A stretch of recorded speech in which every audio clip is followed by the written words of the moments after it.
Okay, the fight I've had to do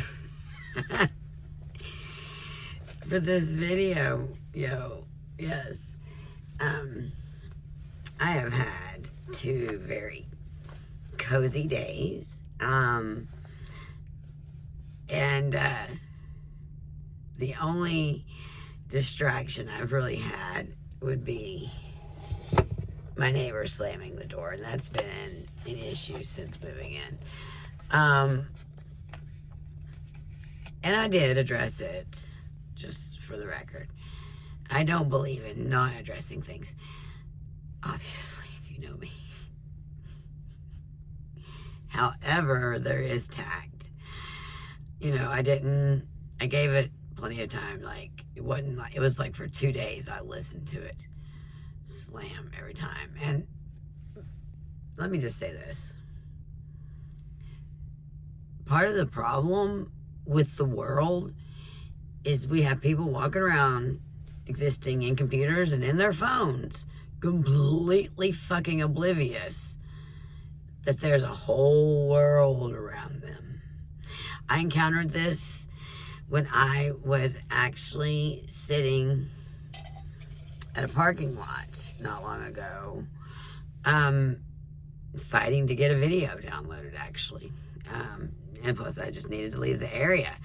Some chickie poo decided to pull in across from me and just sit there and leave her lights on, and had some of those super LED lights, and I'm over here flashing my lights, this and that. Yes, I am the bitch that got out of the car and said, "Hey lady, do you care to turn off your lights?" Yeah. Hello. Nice to meet you. Sorry, I had to. I'll tell a little story on me, since it goes along with this. This is a story my mother tells on me, and this is great. So, I was a little girl, I don't know, 6, 7, I don't know, I'm guessing. And we're at Food City parking lot, and apparently I am picking my nose. So, God forbid, right? Any kid ever pick their nose. I still stand by my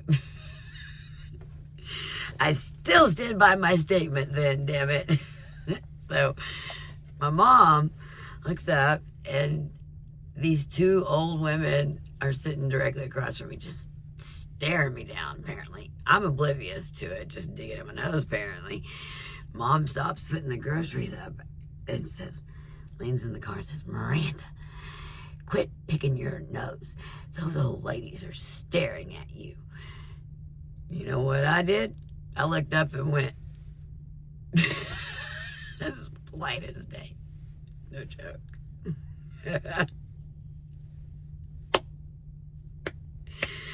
I'm still that little girl to this day. Don't let me fool you. I'm a hothead in recovery to boot. So, yeah.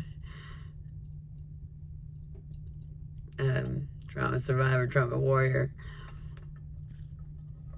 Let's see, I've had a lot of coals poked into my side repeatedly. It's a metaphor. Anyway, it goes to a card I'm adding, and I didn't add it because of my neighbor or because of that incident or any of that shit. That was my way of saying, hey, look around, be considerate. You don't just exist in this world alone.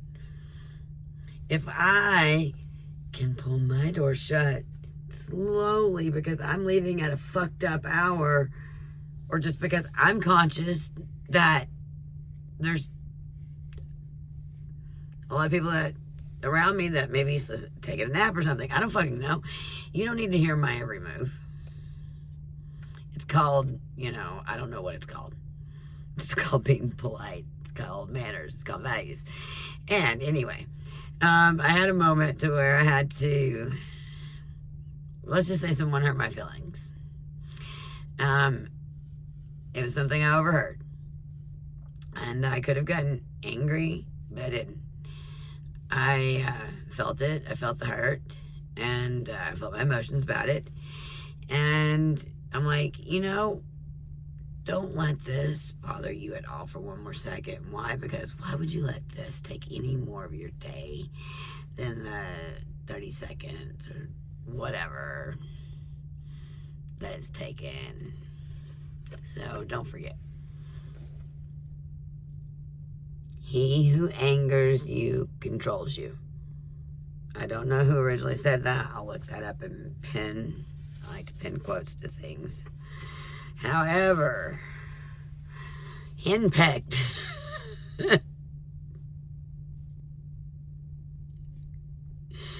is a word underneath it. And people will henpeck you to get a reaction. And henpecking usually is someone coming at you over and over and over and over for a long period of time, which I've also can relate to this card. And then when you finally say something, get mad when you finally speak up and yell back or whatever the case is, when they were behind the scenes henpecking your ass the whole time. Yeah, so maybe henpecking you to death. Anyway, I don't know. Those were not the first two things I was going to start out with, because I had sat down. I had already cleansed cards from the last reading I did. I'd already even done another reading that I hadn't recorded, but I sat down to play with the cards. I wasn't going to do necessarily a recording. I was unsure of it. But it looks like I've got a pretty interesting storyline. So I've already got a pre-pull here, quintessentially. And I'm going to tell you what we've got. It is similar to some of the freaking storylines that are going on. At the time, I was just shuffling. Okay, so I started out, I was just kind of just chilling, doing my thing with the Intuitive Kev's extra deck. So then cards started shooting out. Looks like they wanted to talk about finance blockages.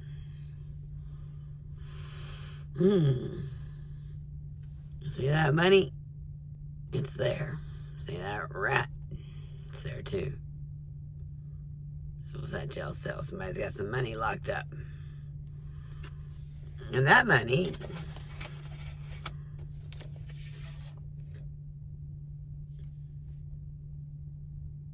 is going to cause someone gains, increase, and level up. Okay? That's what it's meant for anyway. But right now it's being locked up. From a sweet and compassionate individual. Okay. What is it?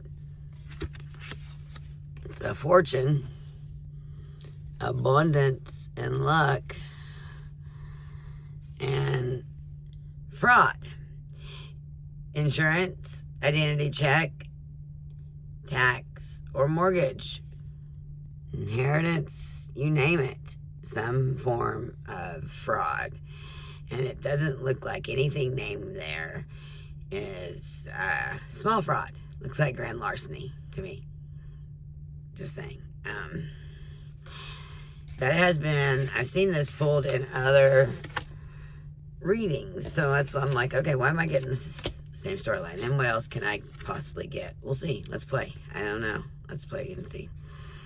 Because apparently someone is in cahoots and secret collaboration with the Dark Alliance. They got some shady, hoobly jubilee society motherfuckers shaking hands secretly. Ooh. Okay, I pulled some Celtic Tarot for you on this I've got here. This will verify that.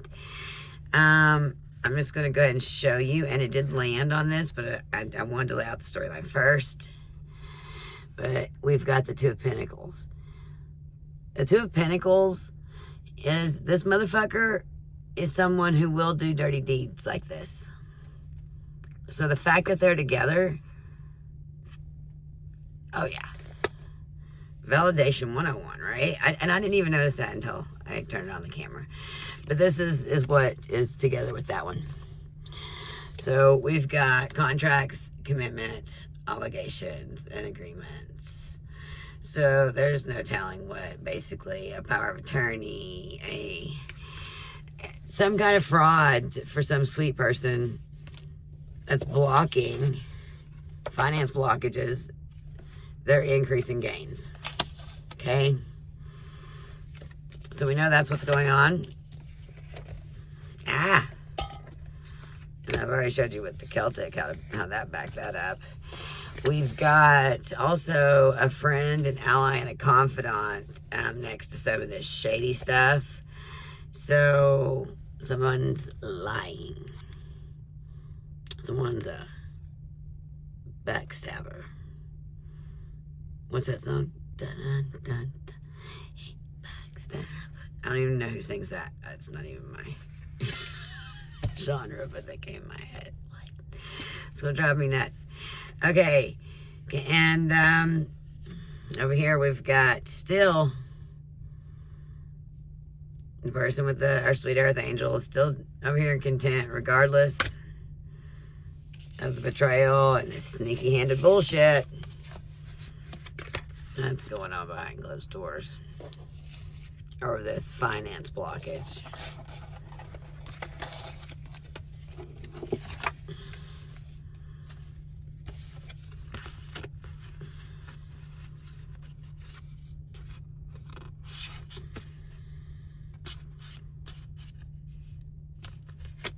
Okay.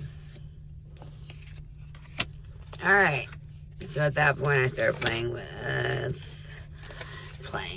pulling. I don't know what you want to call it. When I'm shuffling, I just say I'm playing with cards. Strength. Okay, and this has to go with the gains and level up. And I'm actually going to pull the book on this. So someone also, a guest is also somewhere in here. They want to keep your cool, no matter what. Because we got this little motherfucker in here, so it tells me he would be an antagonist. Keep your cool. Somebody's henpecked you to death. So we know that. And let's go to, I want to read you what a little bit on the strength card from the Celtic Tarot.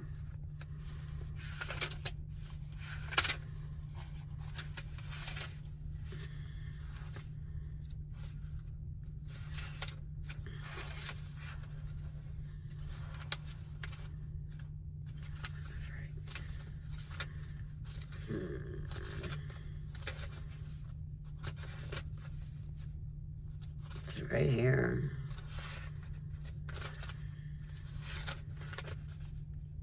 Sorry, guys. All right.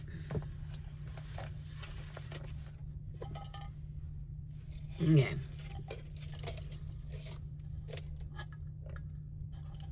The strength. I must overcome my fears. 8th card in the major arcana. So maybe number 8 is important to you. It is part of the major arcana. Notice she's got the lion guarding her as well. A symbol of strength and courage. Strength, stamina, and there's loss of courage, intimidation, manipulation. It's not in the reverse. However, sometimes I'll read both meanings. Upright meaning. The card of strength suggests that it is not brute strength that is now required. In fact, love and compassion are now required to bring about a solution to a situation. It does not mean that you do not have fears. It means that you are now ready to face up to them. Okay? It's time to tame the all-consuming lion. Tame Tame that beast. Taming the beast, yo. Okay. I lost my place. The all-consuming lion that lives within and is ready to consume you if you are prepared to let it. In the reverse, though, and it is up against here the finance blockages and the gains and increase. So because it is laying so close to that, it can say in the reverse, and it can represent an abuse of power. If in a position of power or control, it also can indicate loss of courage, or that you are giving in to fears, which may be completely unfounded. You may be afraid to stand up for your rights or for what is rightfully yours. Yeah, hey, like I had to go knock on the neighbor's door and be like, something's wrong with the door. It ain't you. Oh yeah, I didn't finish that was the whole moral of the earlier story. I kind of circled around it and said, hey, they might need to come oil the door again. I've heard the door go all day for 2 days. Yeah, I'll let you play stupid. What the fuck? Sheep, man, gotta hurt him.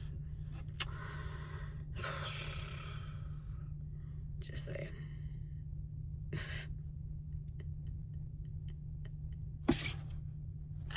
I said that, didn't I? Yeah. It also indicates a loss of courage or that you are giving in to your fears, which may be completely unfounded. You may be afraid to stand up for your rights or what is rightfully yours. It can also indicate that you are giving in to your animal drives and are now becoming territorial. That's right. I pay right here. I want to listen to your damn door.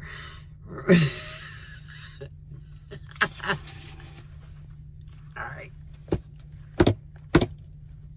I can't. If you can't laugh about life, come on. And I'm laughing at myself, so laugh with me. And also, if you're watching the video, at least tap like. Go subscribe. What's the point? Because I'm in your algorithm already anyway, and I won't know who you are. It doesn't tell me who you are. So, you're cool. Just hit like. Appreciate it. Helps out the channel. Okay. I'm not going to do the relationship reading. Story of the card. The hermit seeks solace, wandering among the stone idols on the lonely landscape of the plains of Magschlat. So like I said, slut. I don't know. I'm about to really, really one day just plug in some kind of, I don't know, something.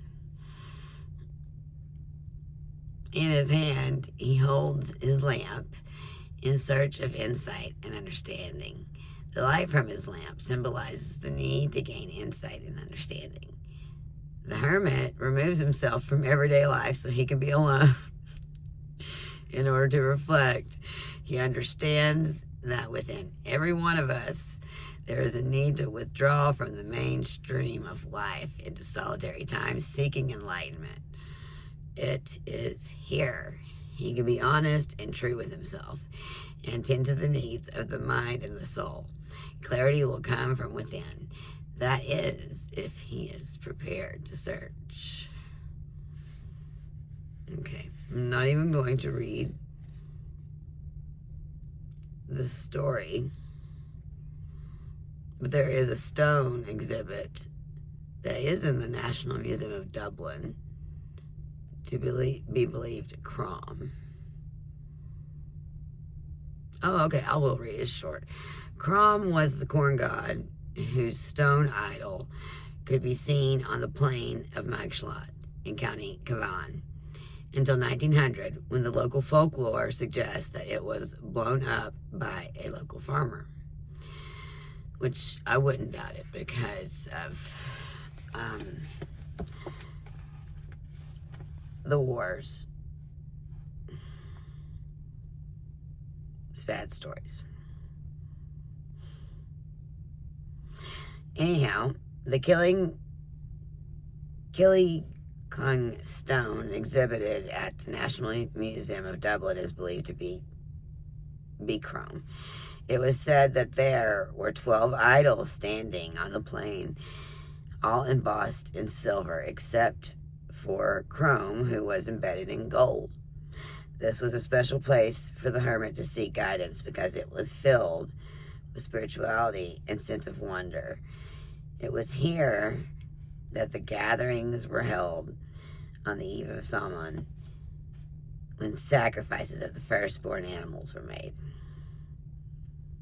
The golden embossed idol Crosh, one of the principal deities of the early Celtic mythology, is also associated with the mound of Crom Dub. The Christian festival celebrating Crom's overthrow of St. Patrick. Sorry, you guys. It's what the book says. Is celebrated on last Sunday in July. So, okay, overthrow by St. Patrick. So, St. Patrick was not just known to run the snakes out of Ireland. And if you don't, to me, that's it. That is a metaphor of, there really aren't any snakes in Ireland, just for the record. But, Protestant. There was a lot of Protestant persecution.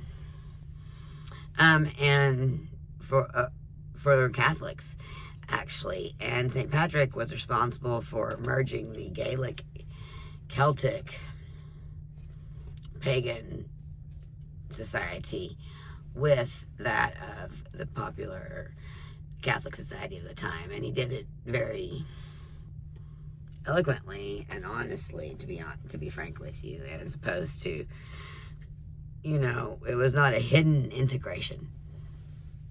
You know, it's still known and celebrated and revered to this day.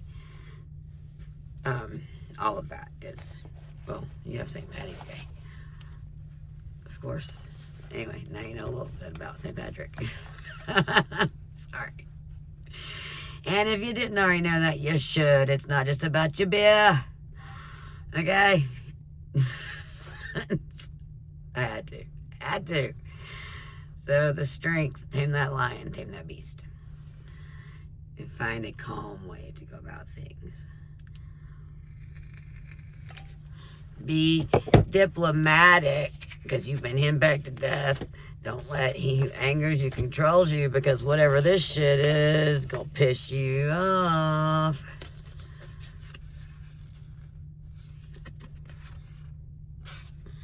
Yeah, you got secret societies out here, and secret law people, or secret somebody, motherfucker, secrets.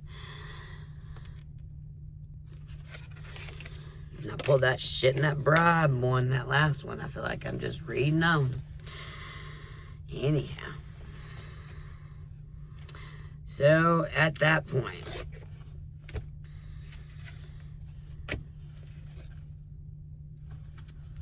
I already pointed out, you've got your Ten of Swords and your Two first, and then your Two of Pentacles. So, at your Ten of Swords,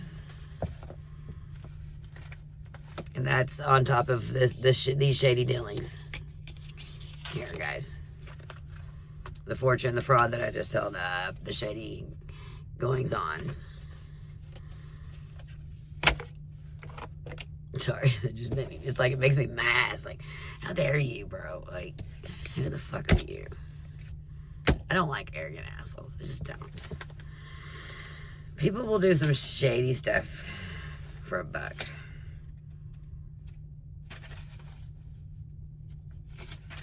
And no, money's not the root of all evil. People are. It's what you do with it. I will not hold an item of energy accountable with what you choose to use it energetically for. Of any kind. Be it a divination tool, be it the Bible, be it... Because yes, there's also, you know, people use the Bible I had an ex that was learning, I guess, spellcasting of the kind that I don't participate in. Now, granted, I'm just a light worker, so at best I'm going to read some tarot cards and pray, but don't underestimate me. I know how to protect myself. Don't come at me. I'm educated. I know who you are. I know when you practice, know what you do, so don't. Wrong person, okay? Doesn't mean I won't protect myself. Touch not my anointed motherfuckers. Anyway, and I guess let's read to the Ten of Swords. This card indicates that you feel that you are being mistreated in some way. Must have been picking up on me, because he who anchors controls you. Maybe this is my reading. You know what? So be it. If it is, there's got to be someone else out there that relates, for the simple fact that I've seen other readers pull this too. And this can't just be just me.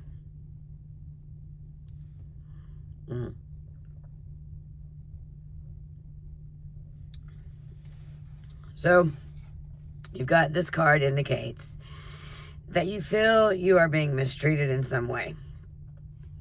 You are either being abused verbally. That was me. I felt in this situation.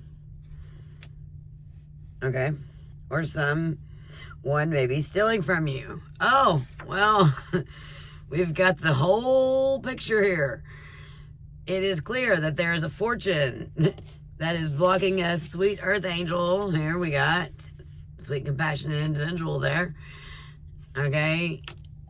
With some fraud, some shady dealings, with some contracts, which means some forgery. So,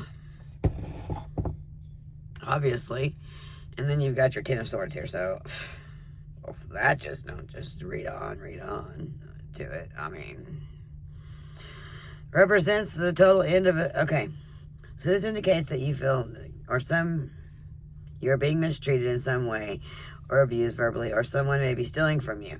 The Ten of Swords can often represent the total end of a situation or relationship, or the collapse of a business. You may have in some way brought yourself to this point by mismanagement or attitudes that were out of touch with the reality of the situation. It is time to surrender and allow necessary change to take place.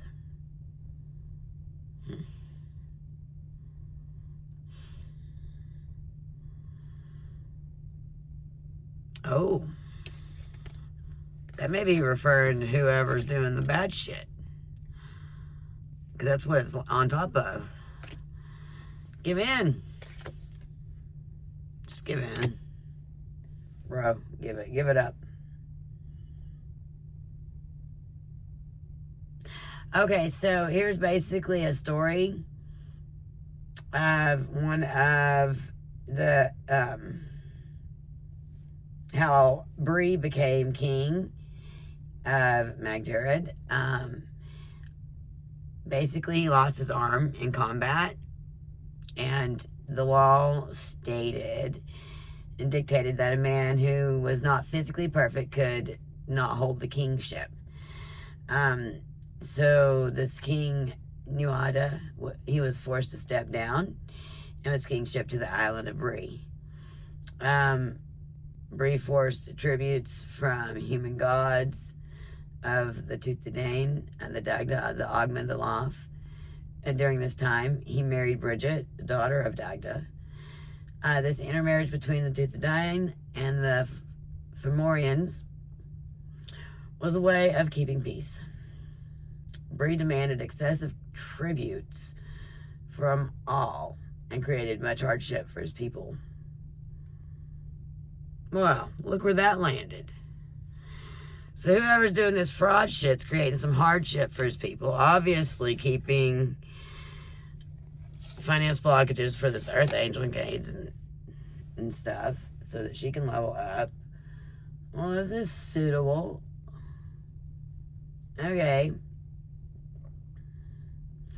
Bree demanded excessive tributes, of course, from all, and created much hardship for his people until the druid Cabri decided that something had to be done.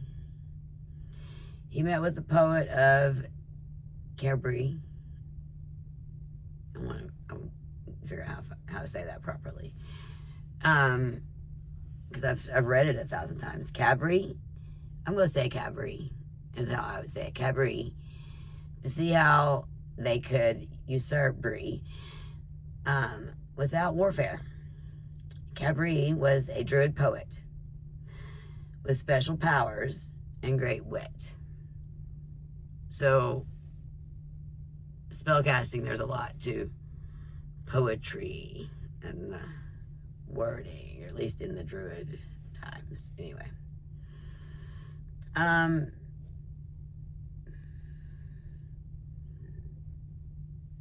Excuse me. Cabri, to see how he could usurp Bree without warfare. Cabri was a druid poet with special powers and great wit. He made Bree the subject of his satire. Okay. Cabri's poetry was so powerful and had such an effort on Bree that boils and carbuncles began to appear on his face. Bree called on many different powers to try to remove these ugly blemishes from his face. But Cabri's powers was too strong. The boils and the carbuncles became so unsightly that eventually Bree was forced to resign his position in the same way that he gained it. And the moral of that story is, which one am I reading?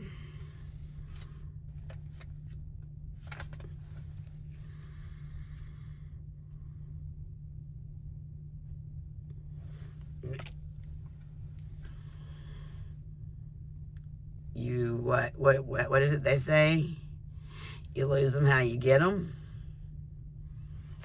I guess that same goes for money, guys, girls, kingships. You lose it how you got it. Keep that in mind. Let's see what this Two of Pentacles means upon that.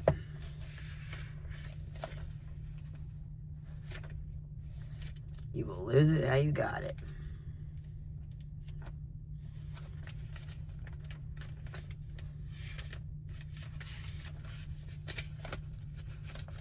Isn't that the damn truth?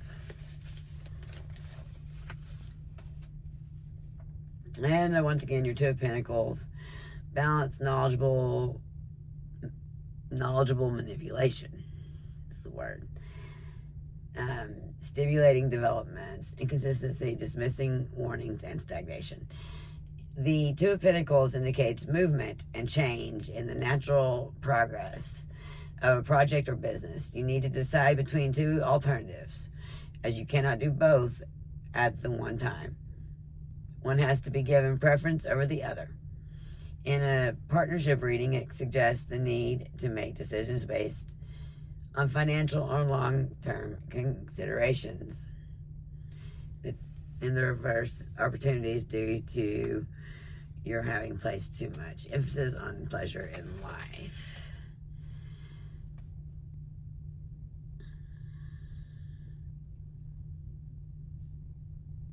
Okay, so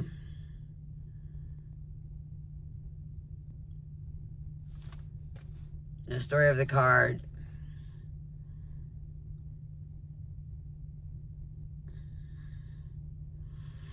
Says you may need help with someone to sort out these financial matters. I mean, it leads to there's financial fraud all over the table here. So it pretty much says that. The image of the Two of the Pentacles portrays Agma, one of the three champions of the Tooth to Dawn. Agma was, along with other champions, Loth, Dagda, pursued the Fomorians to recover the Dagdan's magical harp, Agma's sword.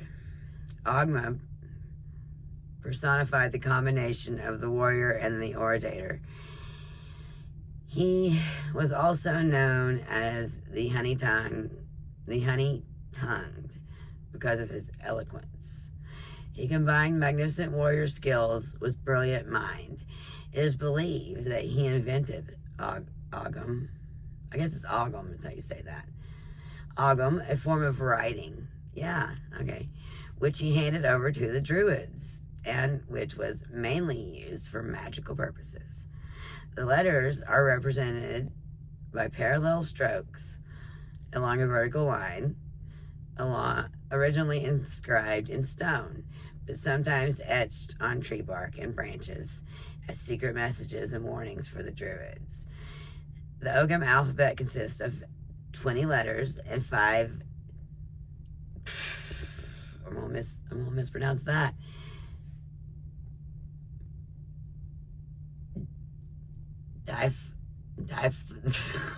Diphthongs.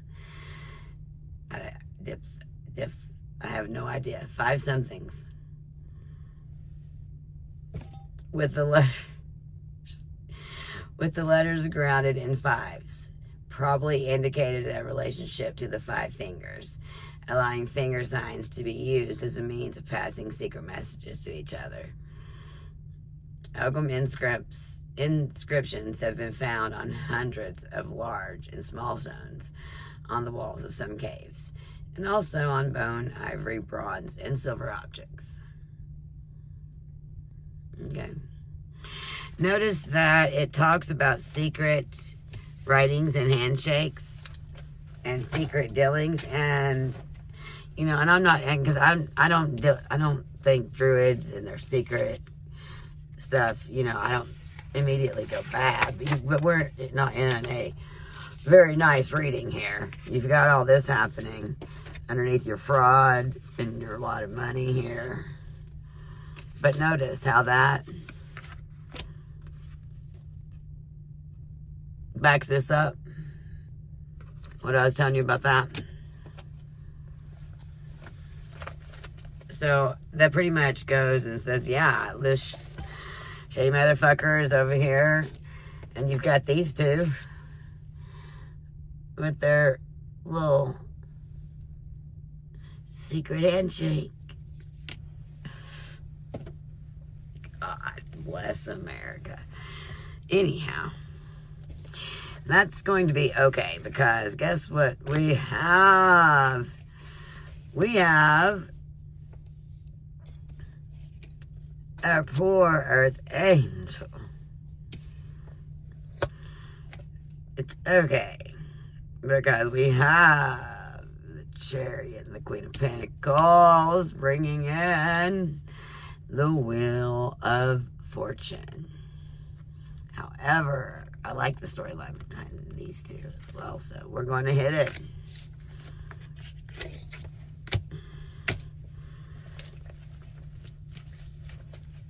I like my Queen of Pentacles.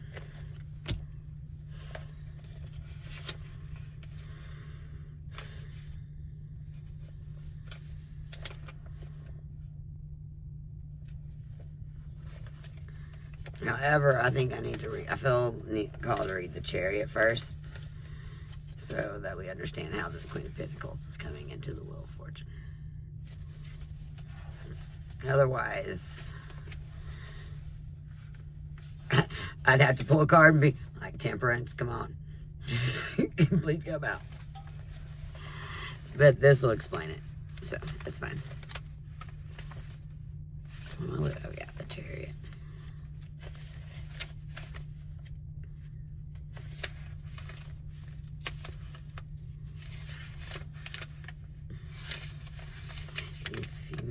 Could just do the alphabet.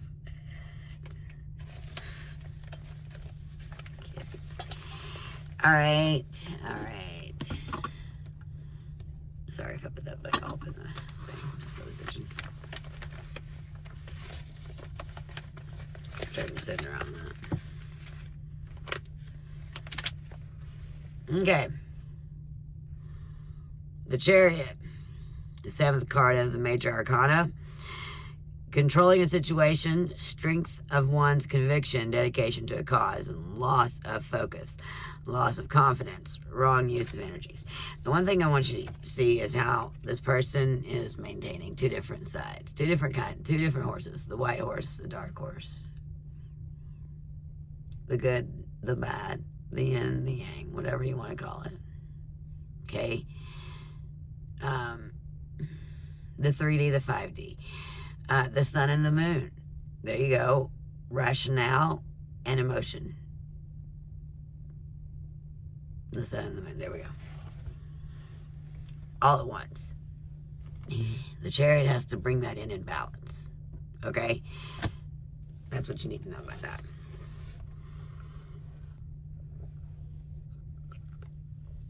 And here's what it says. The chariot represents challenge. There is a need to remain focused and keep emotions in check. What did I say? Emotions in check. You may find yourself being pulled in two different directions when having to deal with a particular issue. You always try to overcome obstacles through perseverance and strength of will. You need to take control, harness your energy, and apply it wisely. That, combined with your usual search for excellence, means that success can be achieved. Okay? Loss of confidence or indecision, and if it were in the reverse, dealing with situations can mean that you are stuck in a rut or unable to move things forward. You're not. There's major forward movement on whatever this is right now. Nothing is stuck. Except for that money.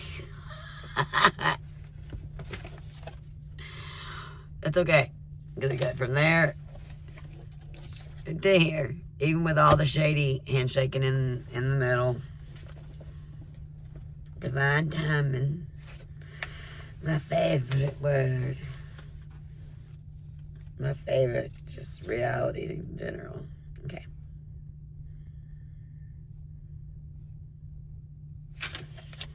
Okay, I'm not going to read the relationship part, but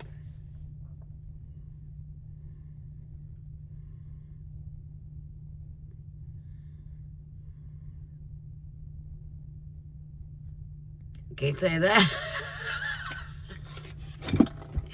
I should just name the channel. Can't say that, tarot. With running from shock.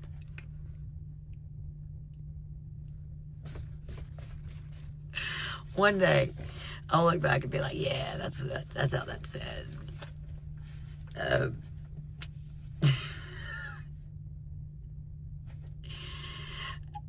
I guess. Listen, I grew up reading this stuff before computers were around for me to go. Anyway, and look, have fun.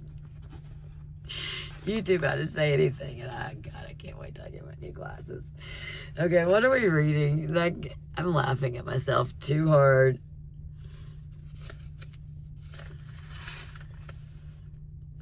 Dadburn Chariot. All right. The story of the card. The card shows Lagmak Rimgabrar. We're going to call him Rim. Because that's about all I'm going to be able to say. At the front of the... I'm beginning to think this is the Chucholinis. Chucholians. I've said it 100 times. And I say it wrong every time. The Cuchulians. I'll look it up later. Chariot. Anyway. He drives the two stallions forward with precision and control. Each stallion is a powerful beast in its own right. Okay? Instinctively wants to take its own route. Yet in the hands of the master charioteer, it submits to his control. To drive a chariot in battle, the charioteer must not only control his horse and his chariot, but more importantly, he must also control his emotions and trust his deeper knowledge. Gotta keep it centered. He may not clearly see which way he should next steer his horses, but he must stay in command, thereby ensuring that the horses stay under his control. Otherwise, these highly strung creatures would panic and run wild, causing damage and even death. Leg was the child, and I was going to call him something else. Can't even say that. Was the child of the divine mother and a fairy father. He grew up in the other world, the land of the Terranog. As a grown man, he became Cucciolini's charioteer, and also his devoted servant and friend who proved his worth many times in battle. There were many omens to warn Cucciolini of his impending death, and one was clearly noticed by Leg on the morning of Cucciolini's final battle. He saw the damage that had been done by the chariot by the Morgaine goddess of war, who was trying to hinder his departure. As Leg warned Cucciolini, his weapons fell from their rack.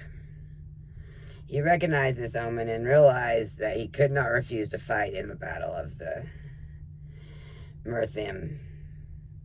On his way to the battle, he visited his foster mother to bid her farewell. After a long and bitter battle, he, exhausted and dying, asked Lay to lash him to a tree so that he could face death on his feet and still fighting, braver than any other warrior.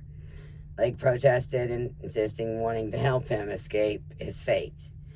But at his insistence, Lake did as he asked, leaving him to his fate and the gods. So, basically, it's a very balanced person that did what they're supposed to do. So there's someone not shady up in this. Hang on. And then we're going to get to our Queen of Pentacles here, because that's where this that's what we got going on here. Okay.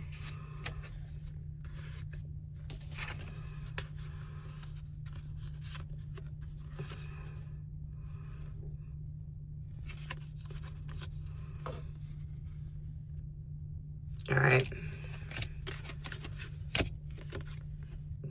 We've got Strength.